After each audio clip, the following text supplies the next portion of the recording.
नमस्कार विद्यार्थी मित्रांनो, परत एकदा आपलं खूप खूप स्वागत आहे आपल्या सर्वांच्या महाडीबीटी स्कॉलरशिप ऑफिशियल या चॅनलवरती. आणि आज आपण पाहणार आहोत की बॅचलर ऑफ वेटरनरी सायन्स आणि अॅनिमल हजबंडरीला कसं ऍडमिशन घेतले, कुठली प्रोसेस आहे, एलिजिबिलिटी क्रायटेरिया काय, फीस कुठली आहे, डॉक्युमेंट्स काय लागतात आणि फॉर्म कसा भरायचा, सगळी डिटेल्स तुम्हाला या व्हिडिओच्या माध्यमातून देणार आहे. तर पाहत राहा पूर्ण व्हिडिओला बिलकुल स्किप करू नका, सगळी इन्फॉर्मेशन एकाच ठिकाणी. सर्वप्रथम विद्यार्थी मित्रांनो, आपण महाडीबीटी स्कॉलरशिप ऑफिशियल या चॅनलवरती नवीन असाल, अद्याप या चॅनलला सबस्क्राईब केलं नसाल तर हीच वेळ आहे, चॅनलला सबस्क्राईब करून घ्या, बेलच्या नोटिफिकेशनला ऑन करा आणि येणारा प्रत्येक व्हिडिओ पाहायला मिस करू नका. तसंच विद्यार्थी मित्रांनो, आपण ऍडमिशन संदर्भात सगळी डिटेल्स इकडे प्रोव्हाइड करतो, तुम्ही व्हिडिओच्या माध्यमातून पाहू शकता. तसंच स्कॉलरशिप संदर्भात सगळी माहिती प्रोव्हाइड करतो, गव्हर्नमेंटच्या स्कीम बद्दल सगळी माहिती प्रोव्हाइड करतो आणि बरंच काही. तर चला सबस्क्राईब करून ठेवा. त्यानंतर आपण सर्वप्रथम admission.mapsu.ac.in या वेबसाईट वरती येतोय. ऍडमिशनची वेबसाईट ऐकायला थोडी कठीण वाटते, मोठी आहे, तुम्हाला लिंक डिस्क्रिप्शन मध्ये प्रोव्हाइड करणार आहे, तिकडे जाऊन तुम्ही डायरेक्ट वेबसाईटला व्हिजिट करू शकता. याच्यामध्ये पहा, सर्वप्रथम आहे bachelor of veterinary science and animal husbandry. तर याच्यामध्ये आपल्याला इकडे ऍडमिशन नोटिफिकेशन दिले 2024 आणि 25, इंग्लिश मराठी दोन्ही लँग्वेज मध्ये अवेलेबल आहे. तुम्हाला पाहिजे त्याच्यामध्ये आपण क्लिक करून पाहू शकतो. याच्यामध्ये आल्याच्या नंतर आपल्याला याची जी ऍडमिशन संदर्भाची काही माहिती यांना इथे दिलेली आहे. तर याच्यासाठी सर्वप्रथम इथं तुम्ही पाहू शकता की एक इलिजिबिलिटी क्रायटेरिया त्यांना दिलेला आहे. तर क्रायटेरिया काय आहे ऍडमिशन घेण्याचा ते त्यांना सांगितलं आहे की 10th+2 म्हणजे 12वीला with 50% mark for unreserved category. ज्यांची अनरिझर्व कॅटेगरी, ओपन कॅटेगरी त्यांच्यासाठी 50% मार्क आहेत आणि अदर साठी 47.50 मार्क इथं ठरवलेले आहेत.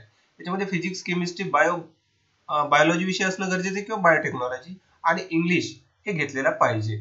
त्यानंतर यांना सांगितलं की ज्या विद्यार्थ्यांना नीट 2024 दिलेली आहे तेच विद्यार्थी या कोर्सच्या ऍडमिशनसाठी पात्र असतात. त्यानंतर फीसची डिटेल्स इथं त्यांना प्रोव्हाइड केली, मेन्शन केली. काय फीसची डिटेल्स प्रोव्हाइड केली की ओपन जे कॅन्डिडेट आहेत किंवा अनरिझर्व कॅन्डिडेट आहेत त्यांच्यासाठी 1000 फीस आहे. तर अदर सगळ्या विद्यार्थ्यांसाठी 700 रुपयाची फीस आहे, जी की आपल्याला ATM, debit card, credit card, internet banking या माध्यमातून पेड करायची. आणि ऑनलाईन ऍप्लिकेशन कसा करावा त्याची सुद्धा इन्फॉर्मेशन इथं त्यांना दिलेली आहे आपल्याला. तर आपण ऑनलाईन इन्फॉर्मेशन फॉर्म भरण्याची आपण स्वतः पाहणार आहोत. तर आपण तो कसा भरायचा तो इथे लागलीच पुढे पाहणार आहोत. तर सर्वप्रथम यांची कॉन्टॅक्ट डिटेल्स, म्हणजे इन केस तुम्हाला जर ऍप्लिकेशन मध्ये काही अडचणी आल्या, त्यांना रिझॉल्व्ह करायचं तुम्हाला, तर ते कसं करणार त्यासाठी कॉन्टॅक्ट डिटेल्स इथे प्रोव्हाइड केली. इकडे आपण पाहू शकता. इथं सांगितले रिसबमिशन ऑफ डेफिशियन्स डॉक्युमेंट. डॉक्युमेंट मध्ये जर काही प्रॉब्लेम असतील, काही कमी डॉक्युमेंट अपलोड केले असतील किंवा क्लिअर दिसत नसेल, त्यासाठीच इथं स्पेसिफिकेशन दिलेलं आहे. आणि फॉर्म भरताना त्या कॉलेजमध्ये त्यांना काही नंबर प्रोव्हाइड केले, कॉलेजच्या नावासहित नंबर दिलेले तुम्ही इकडे पाहू शकता. नागपूरचं मिळेल, मुंबईचं मिळेल, शिरवळचं मिळेल, त्याचबरोबर परभणी, उदगीर, हे सगळे डिटेल्स इथे प्रोव्हाइड केले. तिथे नंबर सांगणं इंडिव्हिज्युअली खूप मोठं होईल. तर तुम्ही या सेक्शन मध्ये पाहू शकता किंवा ही लिंक तुम्हाला मिळाल्याच्यानंतर तुम्ही इकडे शोधू शकता. चला याला कट करूया.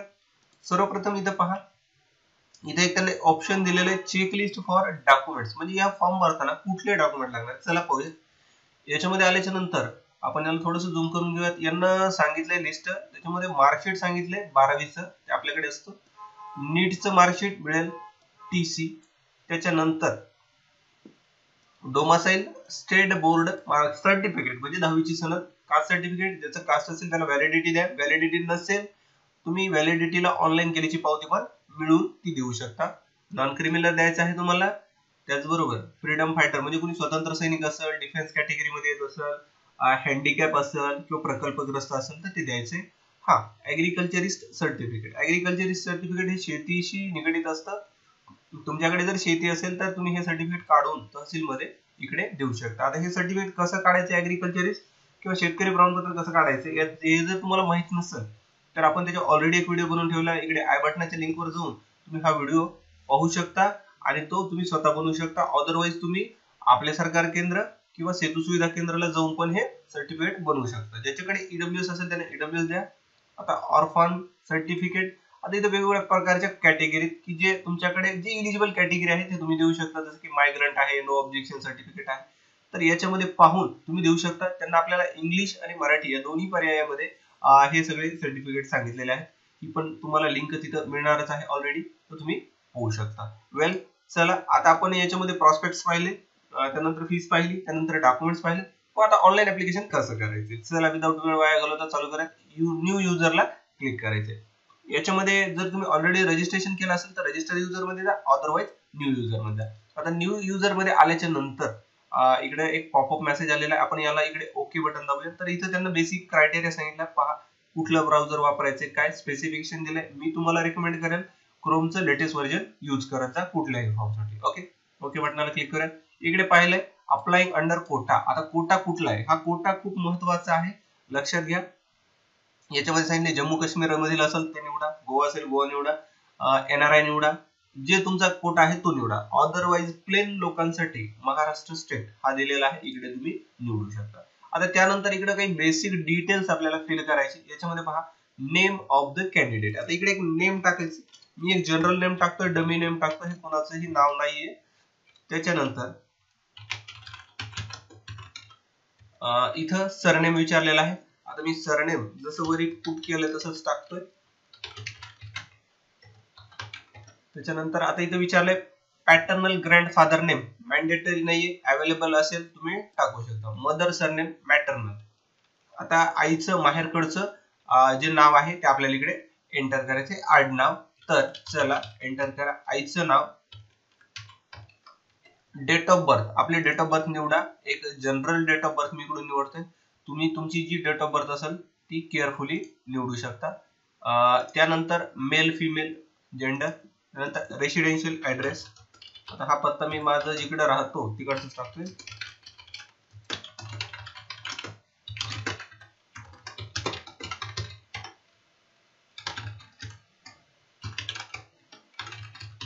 आणि माजलगाव तालुक्यातून असणाऱ्या विद्यार्थ्यांनी लाईक करायला, एक हार्ट कमेंट मध्ये शेअर करायला विसरू नका. मला कळेल कोण कुठल्या तालुक्यातून किती लोक लव्ह स्प्रेड करताय. एक नंबर टाकतोय, हा नंबर माझा नाहीये. त्यानंतर ईमेल आयडी जो असेल हा ईमेल आयडी माझा आहे. तुम्हाला काही अडचणी असतील तर याला तुम्ही मला नक्कीच प्रॉब्लेम शेअर करू शकता या ईमेल आयडीवर. त्यानंतर नीटचा रोल नंबर विचारलाय, हा एक रॅन्डम नंबर आहे, हा नीटचा नंबर नाहीये. त्यानंतर विचारले तुम्ही डोमासाईल महाराष्ट्र आहेत का, याला मस्ट बी एस करायचे, नो करू नका, फॉर्म भरू शकणार नाही. ठीक आहे.